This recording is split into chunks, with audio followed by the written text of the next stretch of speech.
Hello, ladies and gentlemen. Welcome to edition 54 of the Food Safety Fridays webinar program. It's great to have another good turnout this week after last week's record-breaking webinar. Today we've got Oscar Rodriguez Gonzalez with us, and Oscar's going to be presenting on food safety plans, doing the hazard analysis right. We've all got to do hazard analysis as a fundamental part of our HACCP systems or HARPC systems or whatever. And so you may as well do it as effectively as possible. In fact, it's vitally important that you do. So Oscar's going to be giving us some tips, some rationale that we can use and some tips for getting that more effective. I'd like to thank, as I do always, the sponsors that bring this program to you and get you some free education each week and a free certificate of attendance. They are our good friends at Trace Analytics, Safe Food 360, Mettler Toledo, and FSSC 22000. It's not easy to say that. Just to say, today's webinar is being recorded as ever. Within 24 hours, we will distribute the slides and the webinar video recording and the certificate. So if you can't hear anything, you have to go away, or you can't see the slides quite clearly through the stream today, there's no point in really keep typing in the sidebar. There's not a lot we can do about it during the live event. But as I say, we will follow up afterwards, so don't worry about that. Oscar's joining us today all the way from Ontario in Canada. Welcome, Oscar. Nice to have you with us. Well, thank you again for the invitation. And yeah, we've just been discussing the weather. It's nice and sunny there in Toronto. Is that right? Yeah, we're in the summer here in the north. Yeah, and it's sunny here in Manchester as well. So we're bringing you sunshine all over the world today. So I'll be back with you shortly, Oscar, if you can get your slides ready. I'd just like to bring your attention to the, in the sidebar, you'll see an image of Ruth Bell with the words Trending Root Cause Analysis for Continual Improvement. That's the next webinar. We're having a little hiatus for a few weeks for the summer recess, so that the next Food Safety Fridays webinar will be on the 19th of August, Friday, the 19th of August. And during that webinar, Ruth will be giving us some tips on the tools that we can use for root cause analysis. And also, when we do use root cause analysis and we get data from that and looking at the trends, have we actually impacted positively on the business and delivered improvements in the bottom line, which is really important to communicating with senior management and maybe getting some of their buy-in. Okay, I think that's all for now. We've got some polls during the webinar that I'll be moderating, and I'll be back for the Q&A later. But for now, if you can get your slides ready, Oscar, I'll head over to you. I think that's just about everything for now. So please do type your comments in the sidebar, chat to each other, ask questions, and we'll pick them up later. Are you able to get your slides up? Are you struggling, Oscar? No, that's right. Okay, over to you. Okay. All right. Thank you again to all for attending the session. We hope to give you innovative ideas, a different perspective of looking on things that we take for granted. What we're planning to discuss in this presentation is a bit of how we do food safety planning and risk management, hazard management, we set up management systems, focus on the different hazards or agents and risk associated to having to deal with these hazards for human consumption, for human. How we control and how we can control these hazards, the different methods that we have for dealing with them. How do we monitor? If we can monitor them and detect them we have to manage some information about what we are monitoring. These ideas have been discussed previously, and a few webinars with the International Food Safety and Quality Network, and also within professional circles. This is like an improvement of some things that have been discussed, and getting shaped. The more information I learn, the better the concept it gets. So it's a continuous learning process. Just a bit of refreshing of the concept is hazards is the danger, because the word in English may not be necessarily the agent causing the problem. It's probabilities of having the problem. In this case, if you look to a rodeo, the hazard for the people inside the rodeo may be violent animals like a bull or a horse, and the risk is getting hit by the animal. And the people affected is the people inside the arena, but then we have risk associated to the structure for the people watching the event, and there'll be maybe more people affected by the problem. It's a different hazard, it's a different risk in the same situation, event. There may be some risks that are far away from the problem and may not be necessarily affecting the event. So this is just to put in perspective that when preparing for this type of events, we have to be prepared for anything that can happen. And if there is an emergency, we have to deal with it. If we can prevent it based on what we know that happens in this type of events, we do everything we can to prevent it. That's what the first part of the presentation is about: planning for food safety, managing risks. Like we have talked before, it's about being proactive instead of reactive. When people manage with metrics, they talk about leading indicators and lagging indicators, or it's doing things before they happen based on what we know, rather than turning off fire when they occur. And it seems like this is the focus of the Modernization Act. I haven't taken the qualified individual course, but I did some review on the concepts that they are introducing. We'll be talking about these concepts during this conversation. So the first question is, which type of tools for hazard or risk analysis and management are you familiar with? Preliminary risk assessment, the hazard analysis and critical control plans, the failure mode and effect analysis, fault tree analysis, or any other risk analysis tool. Oscar, can I just ask a question? Are you transitioning your slides, because we're still on slide 1? Yeah.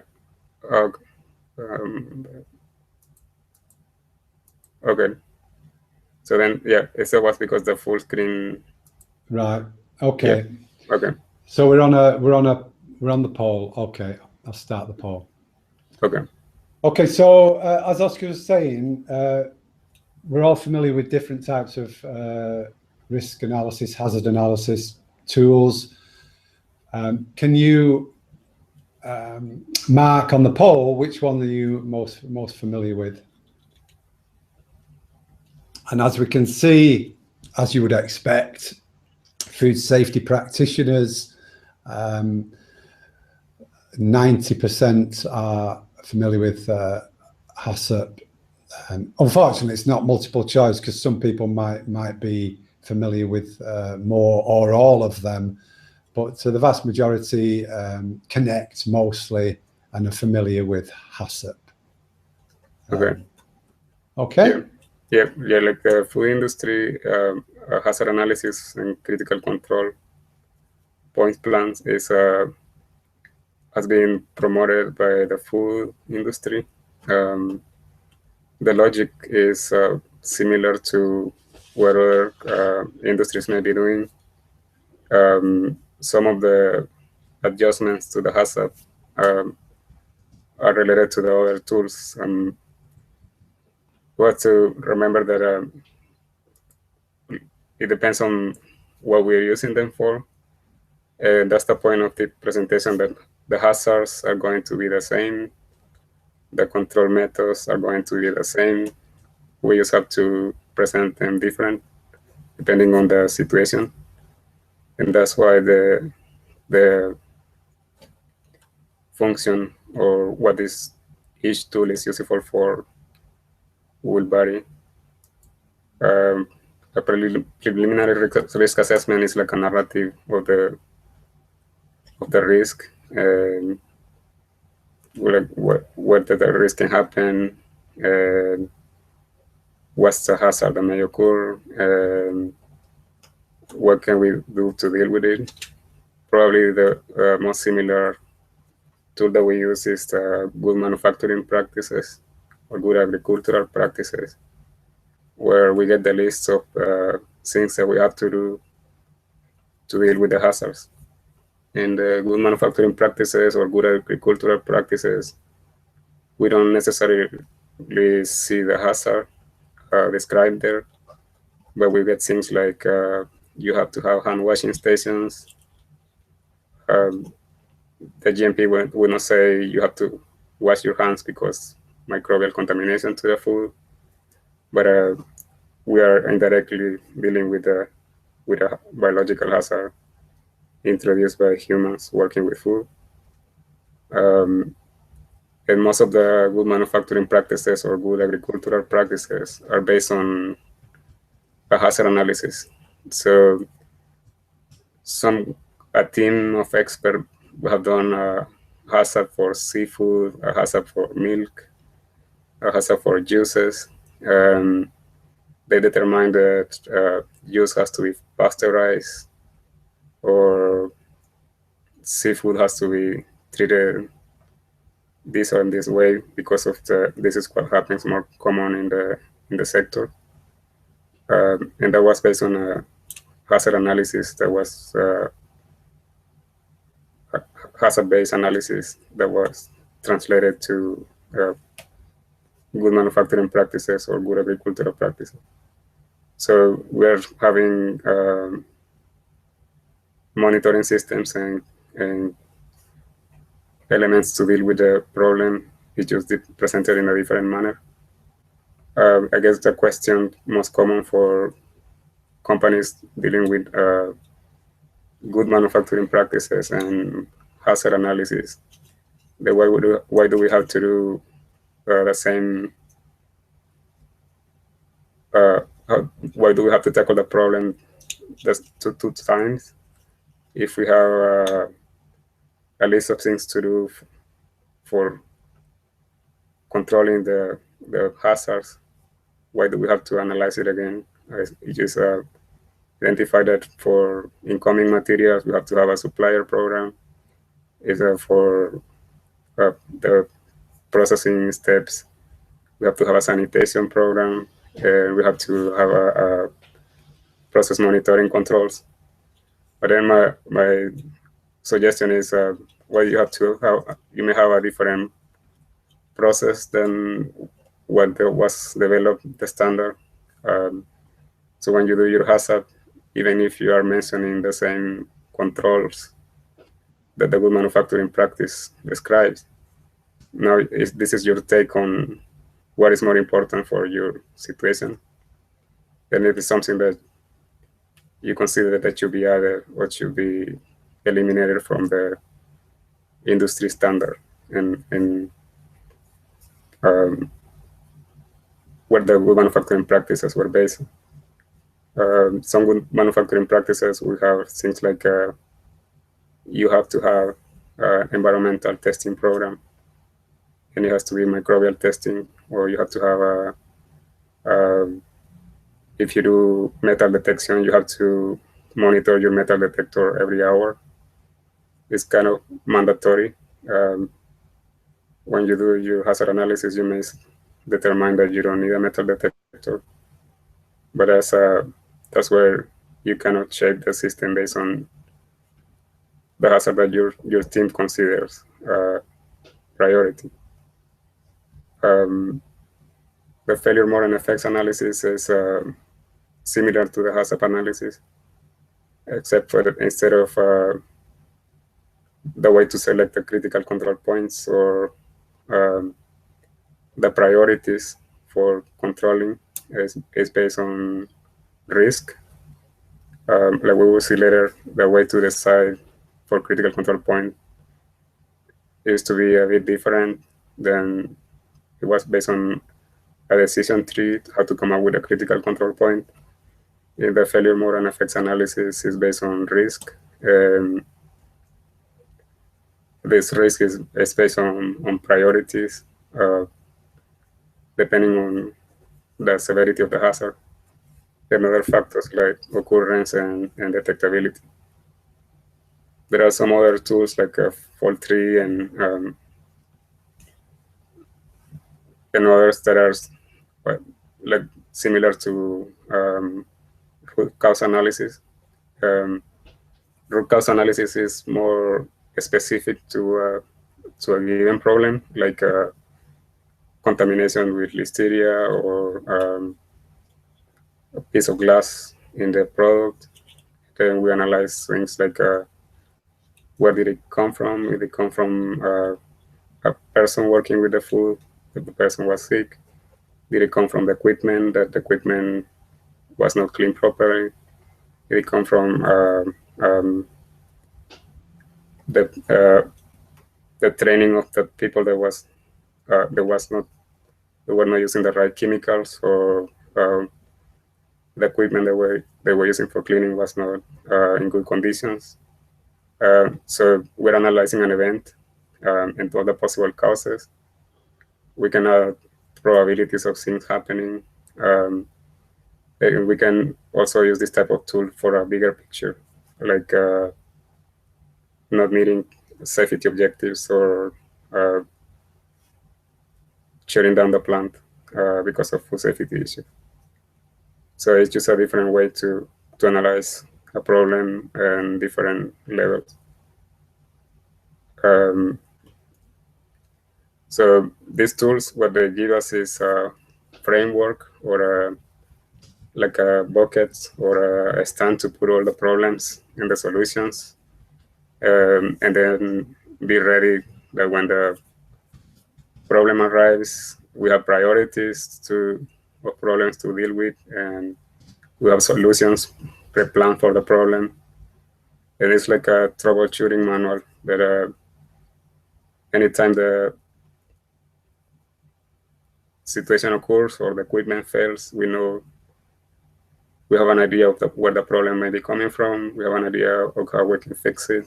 And we just go to the troubleshooting manual and say that it's not turning on because the battery is off, or it's not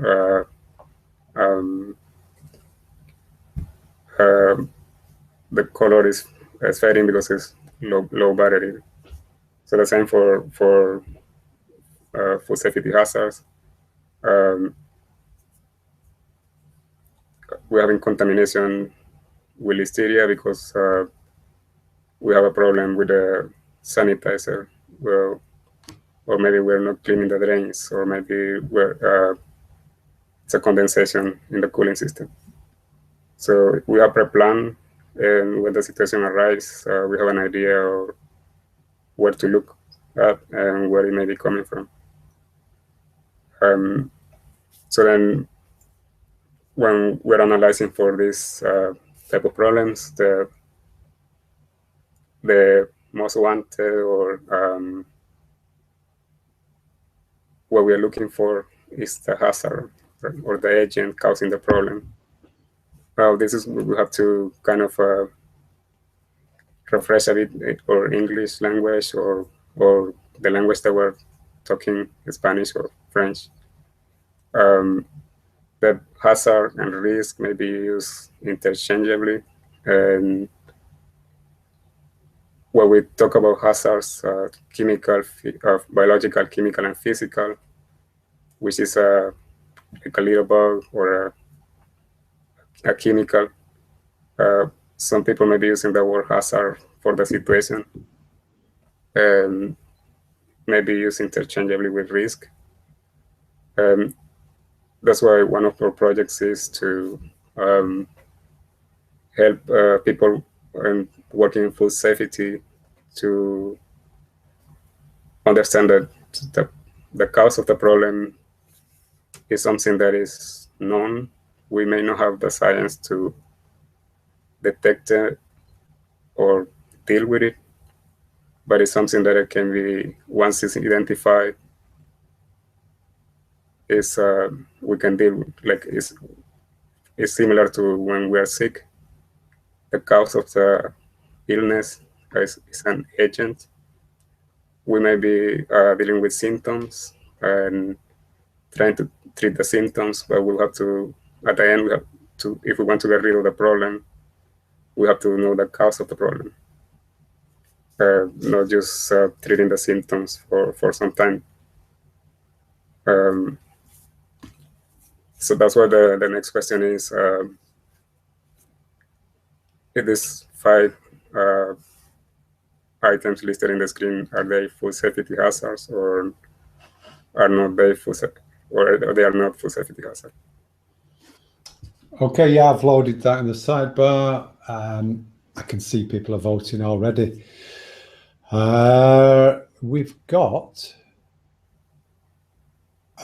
almost 90%, in fact, over 90% are saying yes, they are food safety hazards. And well, actually, it's changed now, 70-30, 70 yes, 30 no. So, well, are they food safety hazards, Oscar?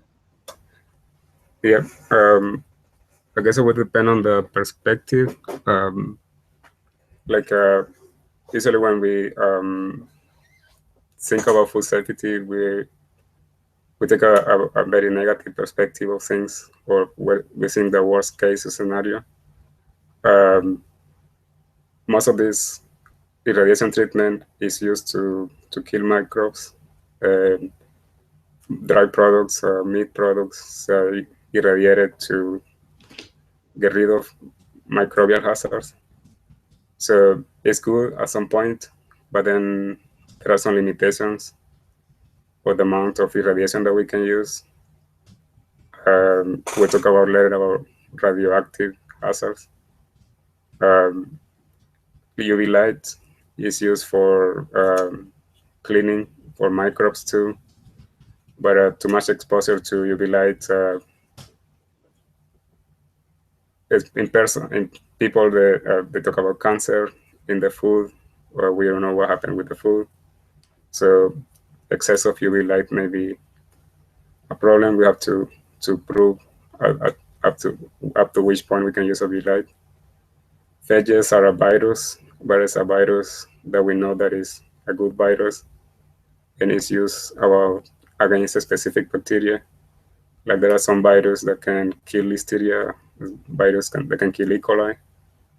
So we can use a biological agent to kill a biological hazard. Nitrates and nitrates these 2 chemicals are used in food. At which level they become dangerous is something that we have to find before we start using them. So it's relative to the situation, and it will matter of we have to know about the science behind each of them to determine when they are hazards and when they are not hazards. So, like in the last presentation, they talk about all the type of hazards that we have to deal with, and especially with the coming Modernization Act. Traditionally, we think about biological, chemical, physical, but then there are some other varieties that, from our perspective, they still can be grouped as within these three major categories. Radiological hazards is related to radiation treatment. The problem in this case was when the radiation event happened in Japan. It was more like an environmental problem. It was not a radiation treatment. It was a contamination of the environment with radioactive compounds. So then the food will have radioactive compounds that came from the environment, not from the treatment. And now we have to think about how to deal with them. One of the latest conference showed that there was some people selling irradiation treatment in Japan, like equipment for irradiation in Japan. So you have to know this kind of concept to know that when radiation is good and when radiation is bad. Toxins, pesticides, parasites, drug residues are common hazards that we more or less know how to deal with them. Some like the decomposition, food getting spoiled, is more like a sensory analysis. There may be some problem in food getting producing toxins for yeast and mold, especially in grains and in bakeries. The problem there is not that the chemistry of the food is being spoiled. It's a microbial agent producing some toxins, and those toxins are the ones that make us sick. So in one side it's a quality problem, and it's a food losses and food waste problem. From a safety and human consumption perspective, is what makes us sick. And probably the two categories for hazards difficult to comprehend, maybe the illegal additives and economical motivated adulterants, because these are more difficult to detect, and we don't know what's doing some chemistry that we don't know what's happening. So we don't know where it may be coming from. We may not have the methods to detect them yet. So that's why this is one of our efforts to kind of start putting all the hazards that we know together, and the hazards that occur in food, and if we can have a way to classify them and compare them, maybe making our learning of food safety hazards and management of food safety hazards easier. If we look to the three major categories, like biological, chemical, and physical, biological may be divided in 4 categories, like from parasites to viruses. And each category will have a subcategory. There's bacteria, maybe different type of bacteria, Listeria, Salmonella, E. coli, and some others that we don't know if they are pathogens. That's where the idea of knowing your enemy, knowing the hazard, is becomes useful. Like if we want to classify aflatoxins as a biological hazard, aflatoxin is a chemical produced by a biological agent. So the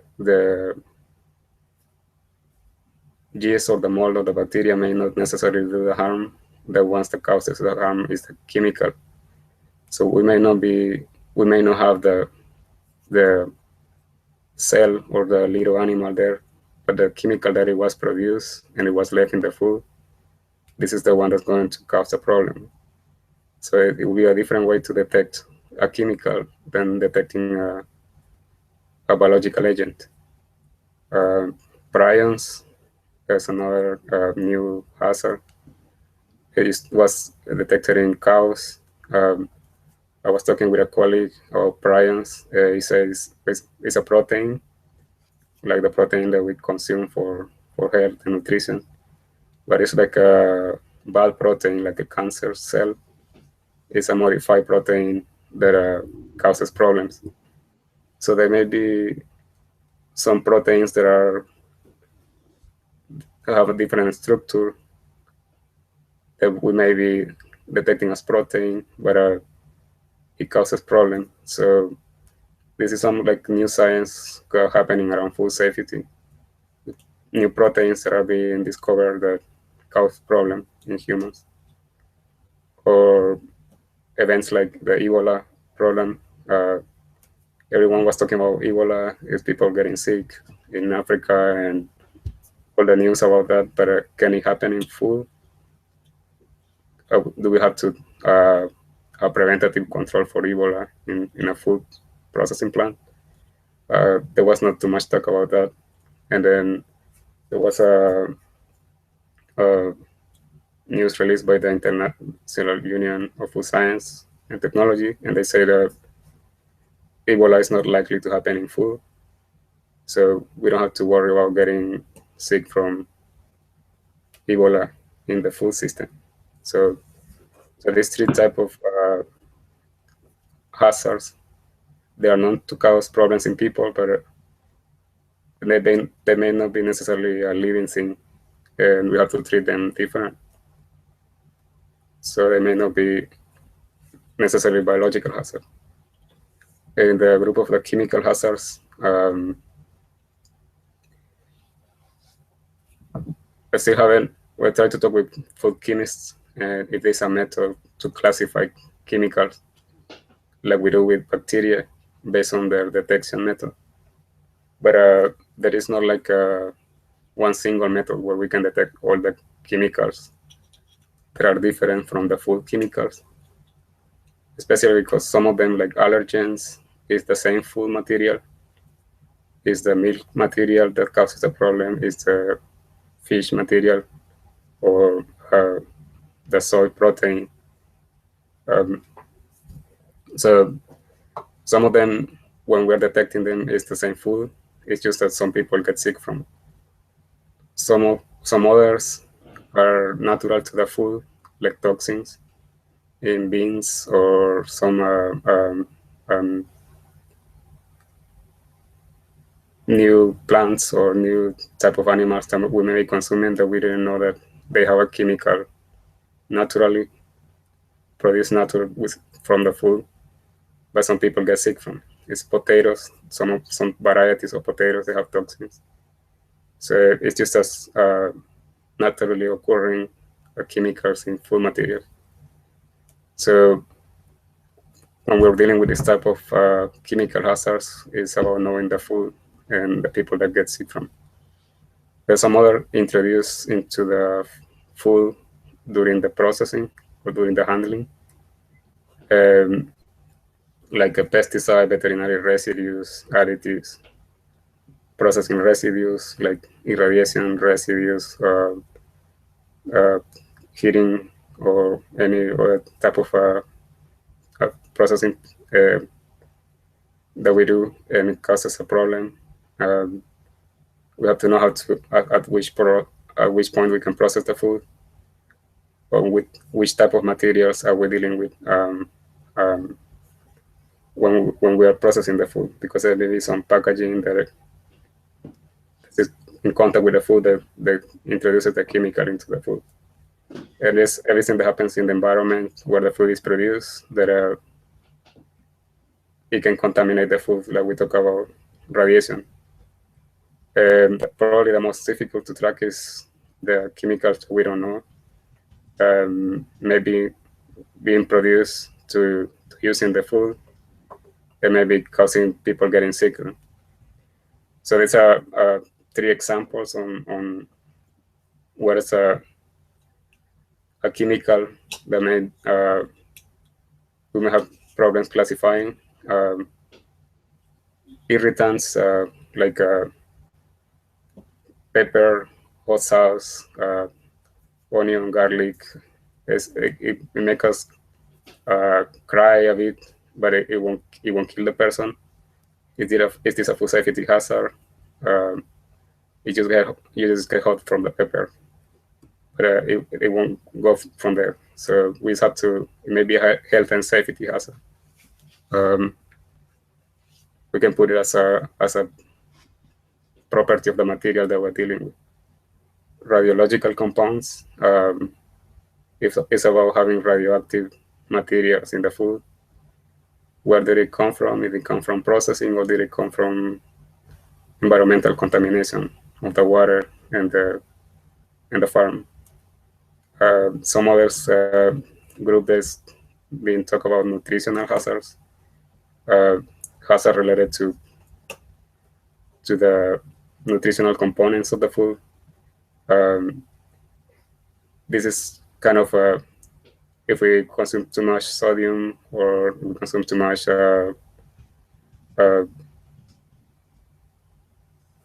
some of the chemicals are added to the supplement are beneficial at some point, but it's the excess of these nutrients that causes the problem. So it may be natural on the food. We are just getting it concentrated and getting to a point where it becomes a hazard. So what we're looking here is a way to classify hazards in a manner that we can know, and we can have an idea where we can find the hazard. If we know where we can find the hazard, we may know better how to treat it. Like allergen is a food material problem. We have to know that when we're dealing with food materials, it may become contaminated in the storage environment or in the processing environment. When we're dealing with hazards related to production, to processing, you have to find out the chemicals. We're looking for pesticides. We look to the treatment of the plants in the farm. Maybe different pesticides for treating bugs or mice inside the facility. So we're kind of narrowing down to the areas where the hazard can be found. Especially pesticides, so we have to screen for a lot of pesticides, and we may not have a way to analyze the whole catalog of pesticides. We can start tackling the type of pesticides that are more likely to occur in the environment that we're looking for. And some of the physical hazards, this is based on the type of material that the physical hazard is made of. We have fiber and wood, which is natural to plants, polymers or plastics, glass and ceramic, and metals. People interested in sanitary equipment design, this is important for them, having a construction material that is not toxic and it doesn't contaminate the food with chemicals. But from a physical hazard point of view is the size of the hazard, and if we can get caught by a metal or a glass and ceramic.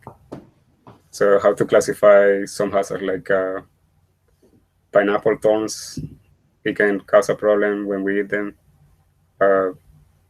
It may be difficult to deal with if we're dealing with pineapples. It's a milk stones, wine crystals that happen in specific foods that we have to know the food if the food can produce some type of physical hazard.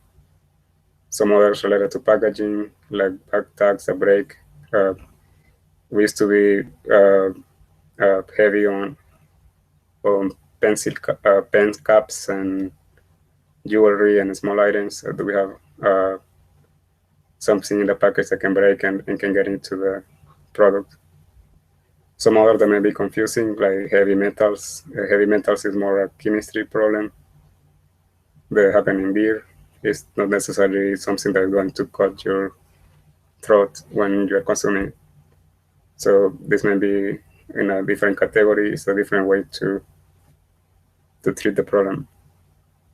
So that's the logic of putting categorizing food safety hazards based on what they do and how we control them.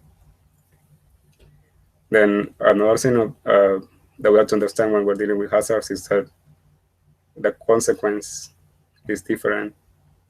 And like Modernization Act is calling for is pay more attention to the hazards that have severe adverse health consequences, what they call SACODA hazards. So they may be biological, chemical, physical, but these are the most wanted hazards. The ones that can kill faster, or you need a lower dose to get injured, or the ones that are killing people more often. So this may be classified as a class 1 recall hazard. They call it SACODA hazard. It may be motivated economically, like in the case of melanin or toxic oils. They do it because of economic gain, but the consequence is the problem. We talk about economically motivated adulterants, like adding common oil instead of extra virgin olive oil. That will not kill the person. It won't be a hazard-related recall, but or the horse meat instead of cow meat is more a quality problem. It'd be useful to include them in the plan and have a way to control them, but this is maybe taking away from the focus of the hazards that they're really killing people. So this is a more how to prioritize hazards based on what each hazard do. So we have two factors. One is the type of hazards based on what the hazard is made of, and the other is the capacity of the hazard to do harm. There are some bacteria that is more virulent than others. The two of them are bacteria, but some of them kill faster than others. So that's what the next question is. Do you agree that we have to prioritize based on the consequence? Okay. Like, Yep. Okay, so the full question is, do you agree with the criteria presented for prioritizing hazards based on their consequences? I've just typed a bit lazy, so I've just typed in, do you agree, yes or no, in the sidebar. So if you could just answer that, Paul. I think I'd be answering yes here. I think, Oscar. I've got very little knowledge, but I think I'd be saying it's a good idea to prioritize. And we've got 98% say yes and 2% say no. So, yeah. So then they're kind of, it gets us back into management, right? It's based on priority. So one of the tools that is being used more often in the hazard plans is the risk matrix, right? We rank, determine the risk based on what the consequences from that to mild reactions, and the frequency, how often it occurs. So if it kills people every day, this is the top priority. If it's just irritation every year, that's a low priority.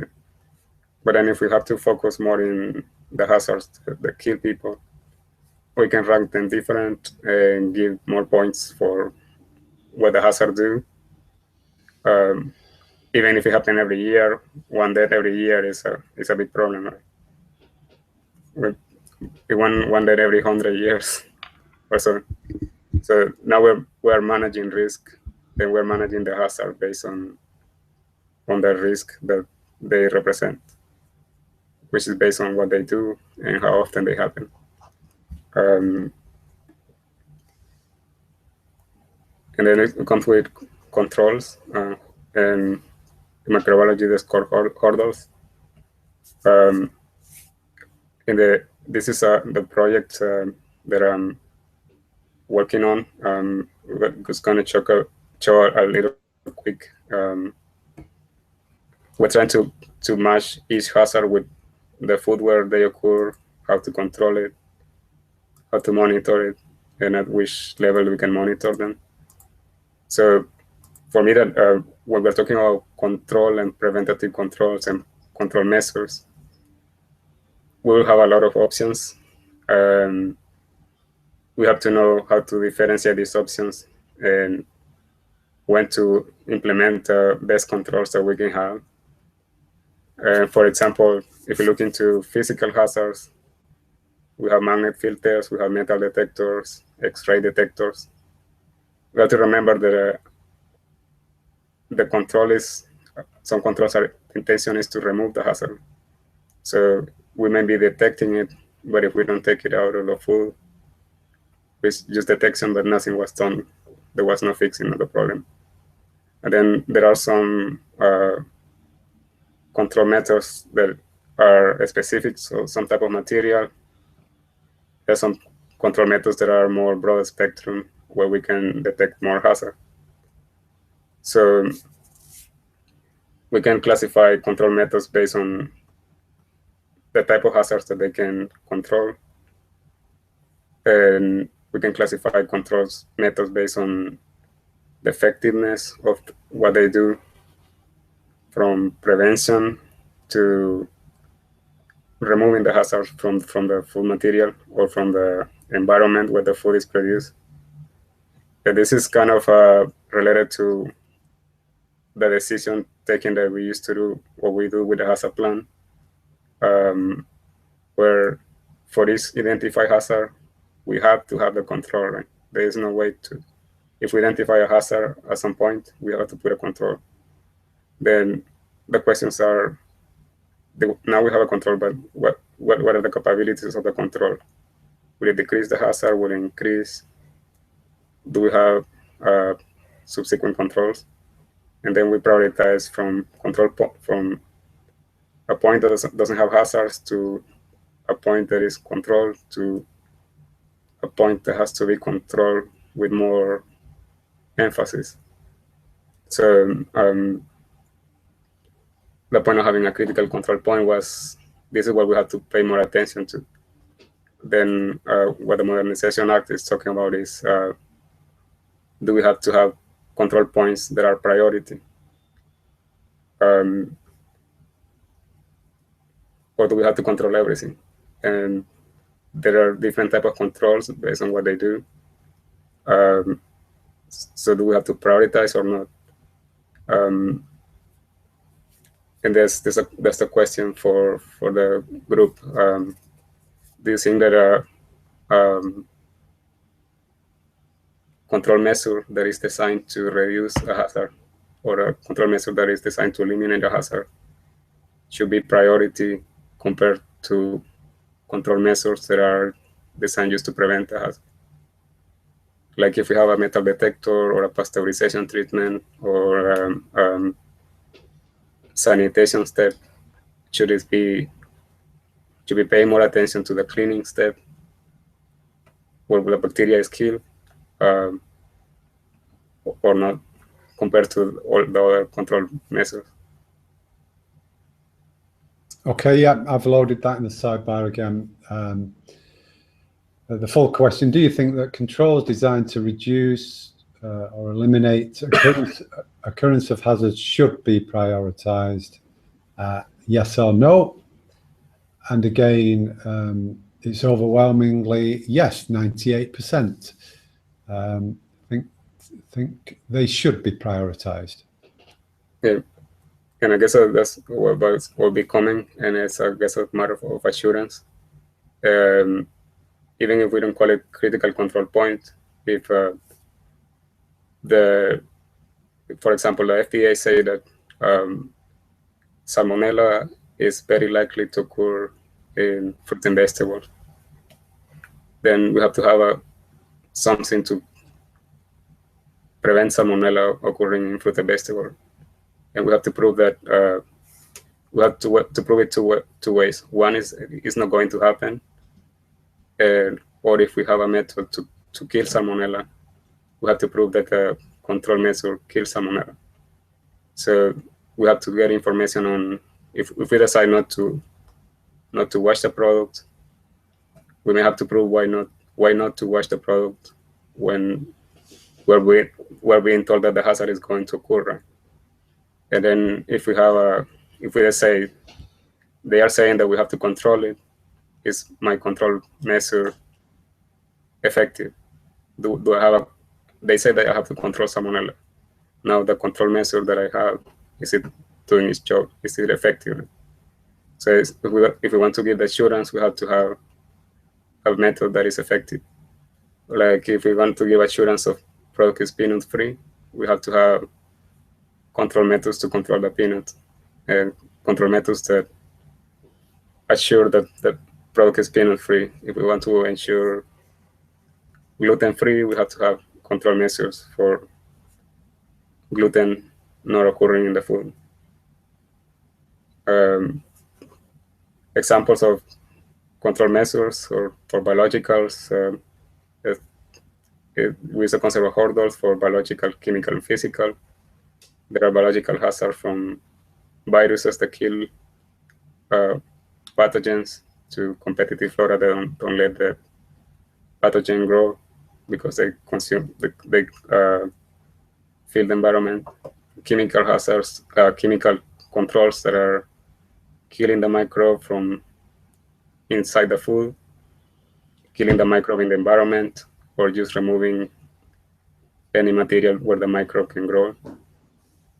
Physical hazards that are specifically added for pasteurizing the food material, to other physical hazards that are designed to use preserving, not allowing the pathogen to grow. Also, others that are just preventing the food material to get contaminated. So we have different preventative controls or control measures. Some of them may be specifically designed to remove the hazard. So if we have a priority hazard to take care of, we maybe have to think about ways to be more effective in removing the hazard from the food or from the environment. Like in the fruit and vegetable sector, there is a bit of fight in card boxes and plastic containers. The card box industry is saying that card box is safer. There was a study in the University of Guelph here in Ontario, first a few years ago. Now it's a university in Italy. They're also saying that card box is better than plastic. Maybe because the cleaning of the plastic boxes is not working. Plastic boxes may be good if they were sanitized and maintained, but for some reason, either the cleaning people is not doing their job, or after they are clean, they are not handled properly. So there'll be the more hazards that we have to control, that are mandatory to control, the more of this type of situation that we're going to face on some control measures be more effective than others. And that depends on how we use them. And this is where we do things like root cause analysis of is it the plastic, is the washing the plastic not working, why it's not working, and how we can make it more effective. If we cannot make it more effective, we better use cardbox instead of plastic. And you can have an argument on environmental impacts. and you can improve any of them for lowering the environmental impact. The last portion is the monitoring of the hazards and the hazard limits. Because of new hazards being discovered, as scientists have to come up with new technologies to detect the hazards. And not all the technologies may have the capability at this point. So when we are determining ways to monitor the hazard and which limits can we tolerate, we have to consider how capable science is of dealing with hazards at this point. And this will be also related to specifications that we can give in the product, like is peanut free? Can we guarantee what is peanut free at which level? Is it free from E. coli, free from metal contamination? At which level? And this comes to monitoring methods, like for water, we use coliforms and E. coli, because these are the indicator microorganisms that can happen in water. And there are some methods that can handle a larger sample. Like we can have like a liter of water being filtered and see if we can find one bacteria in 1 liter. Like we're talking with a person that is in the sector of microbial methods. The coliform, they don't include salmonella. So if you're gonna have a method that can detect salmonella, we better have the enterobacteria group, and there are methods to monitor enterobacteria. We can do two total counts, or we can have an instrument to detect all of them, like parasites and viruses. But then our sample size reduces, or we may not have the capability to eliminate all the bacteria from the food. So this is a trade-off. We focus on the hazards that are priority, like E. coli, Salmonella, Listeria, and we use only the methods to detect those. And then we give tolerance to the rest of the naturally occurring organisms, or we eliminate all of them from the food material. We have methods to detect all of them.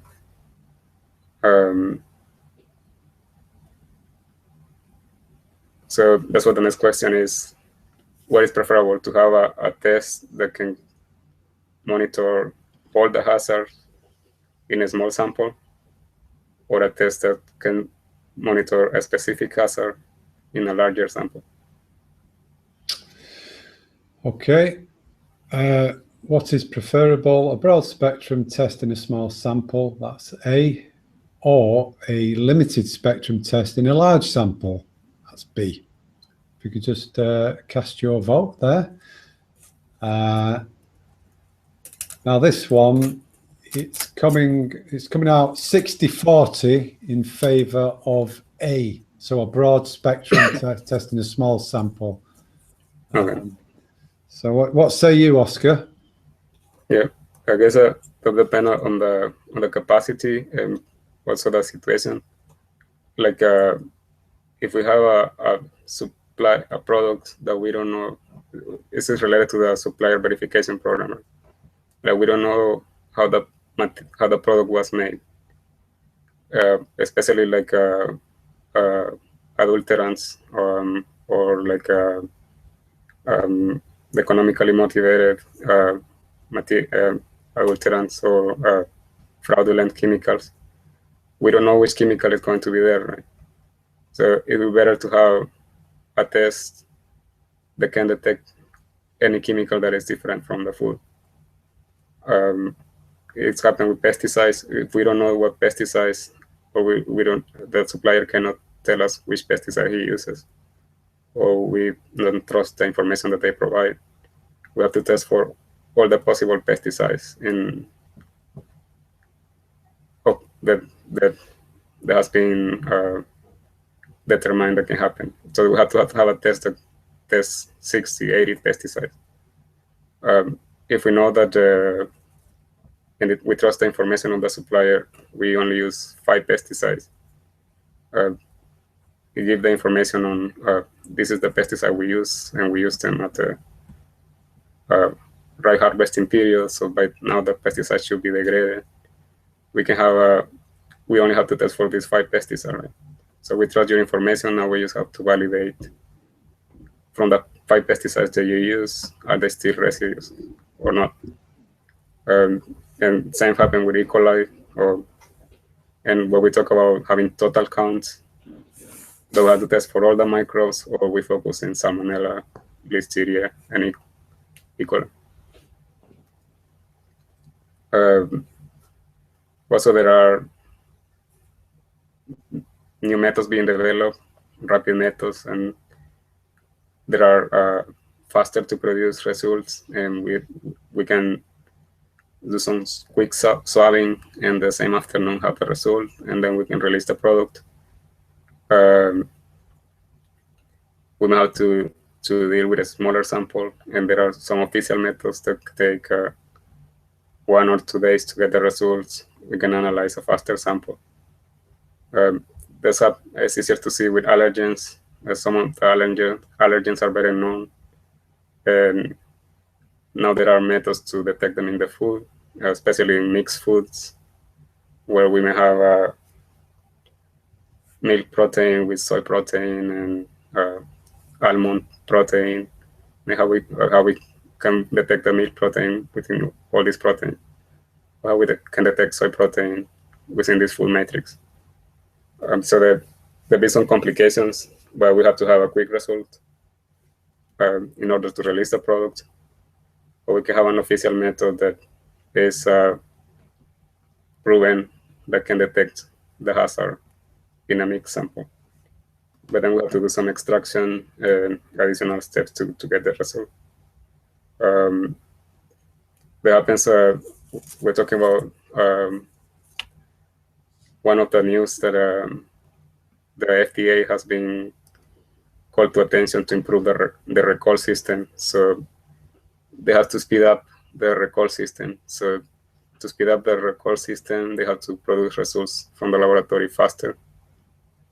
And part of the delays on the recalling system is that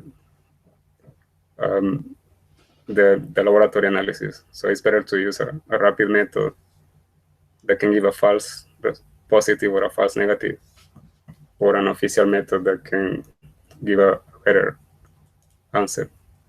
So that's what the last question is. It's preferred to have a rapid method like ATP testing and do a lot of ATP testing, or a more accurate method like microbiological testing, but a limited amount of times. Like we do ATP testing every day, or we do microbiological testing every week or every month.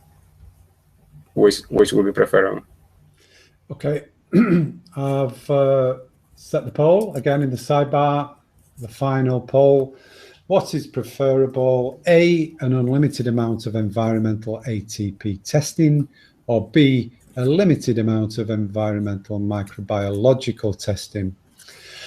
And the results are 60-40 in favor of B, a limited amount of environmental microbiological testing. Yeah, and this is related to previous questions. It comes to probabilities.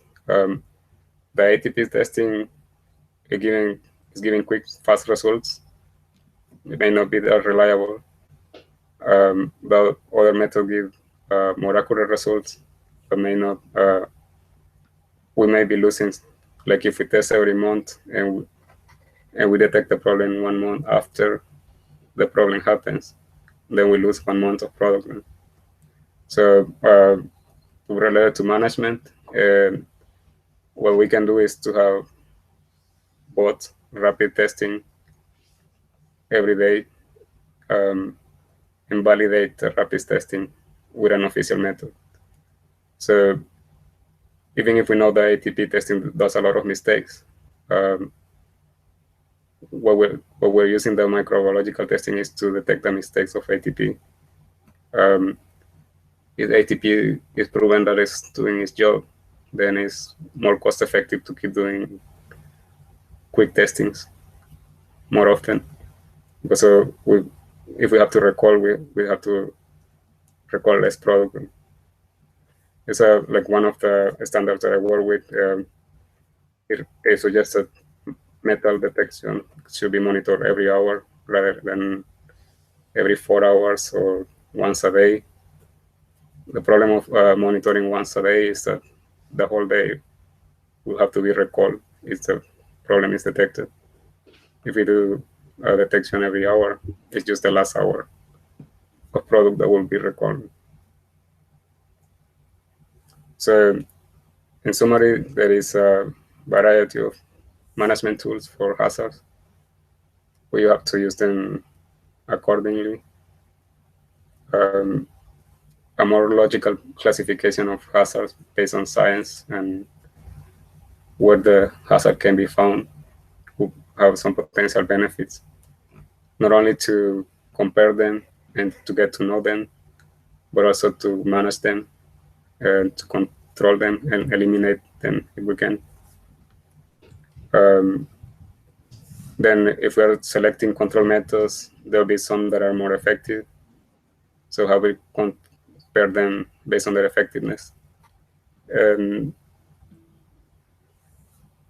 when we're monitoring the hazard, there'll be a few factors to consider in their selection: time to obtain results, sample size that we can process, specificity to the hazard, and reliability. We have rapid methods that make mistakes, more errors, but then that's how we have more specific and accurate methods to reduce the mistakes on the rapid method.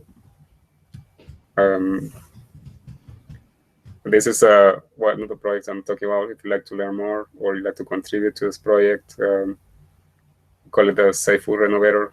It's like a repository where we're trying to collect this information and put it in a manner that will be useful to analyze. The idea is that the more information we have about hazards and how we control them, we can be more innovative in selecting control methods, creating food safety plans that are more effective.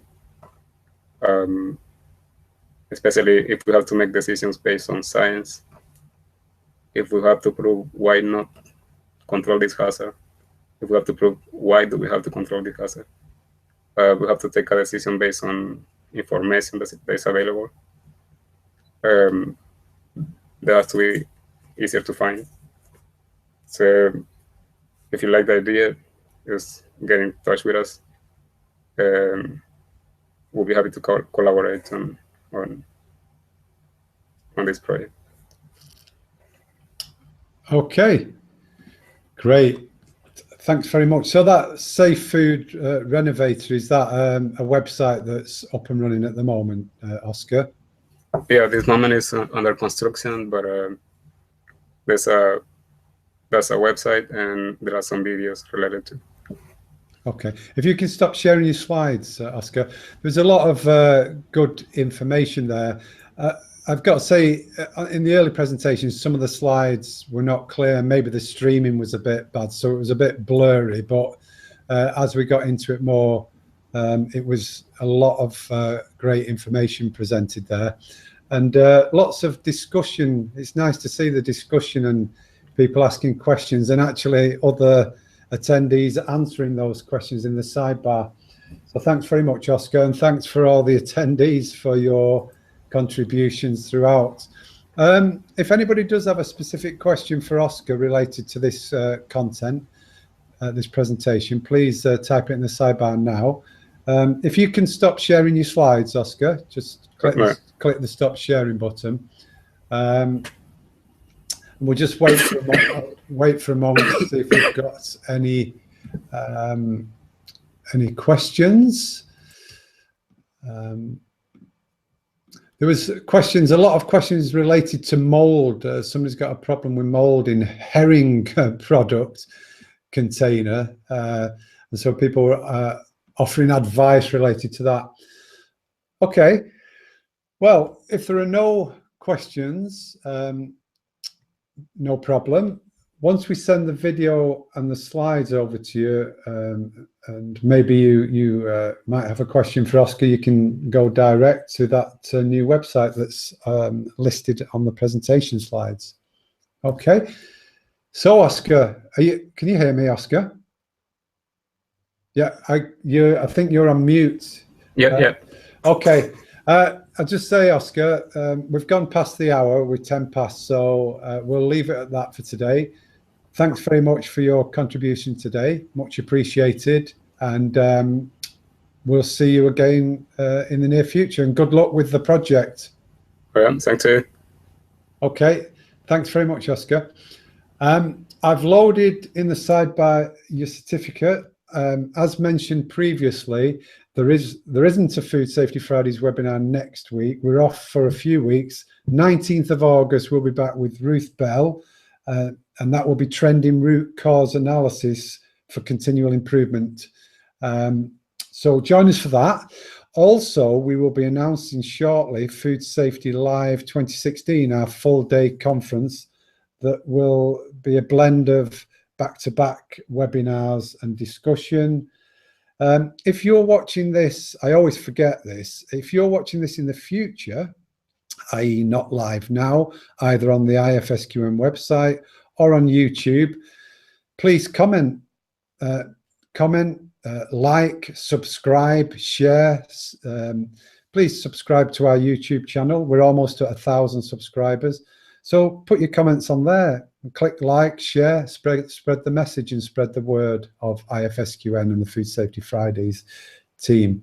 Okay, thanks for your contributions today. As I say every week, Friday's the best day of the week. Have a lovely day, enjoy your weekend, and we'll see you on the next Food Safety Fridays. Okay, take care, bye.